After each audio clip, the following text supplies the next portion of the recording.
Indonesia hampir mati tanpa Aceh. Lah, emang iya? Ini bermula tahun 1948. Republik Indonesia diblokade Belanda. Negara hampir kolaps karena krisis keuangan. Di saat itu, rakyat Aceh mengumpulkan emas dan uang mereka sendiri. Bantuan itu bukan bantuan dari negara lain, tapi dari rakyat Aceh sendiri untuk Republik Indonesia. Dukungan itu disalurkan lewat ulama dan pimpinan Aceh. Waktu itu Muhammad Daud Shah, Sultan terakhir Aceh, termasuk Tengku Muhammad Daud Bereh dari pendiri Masyumi Aceh.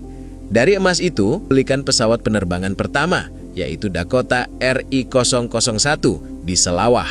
Pesawat ini jadi nyawa diplomasi dan perjuangan Republik Indonesia. Aceh percaya dengan perjuangan Indonesia saat itu, karena ada janji, yaitu jasa Aceh akan dihormati. Tapi janji kesepakatan di tahun 1950, status Aceh dicabut. Aceh diturunkan dari provinsi menjadi keresidenan dan digabung bersama Sumatera Utara. Aspirasi agama dan adat dipinggirkan oleh presiden waktu itu. Kepercayaan Aceh mulai retak. Negara Republik Indonesia memang selamat, tapi janji ke Aceh belum benar-benar ditepati. Kira-kira janji apa itu dalam sejarah ini? Kalau ada yang tahu, tulis di kolom komentar.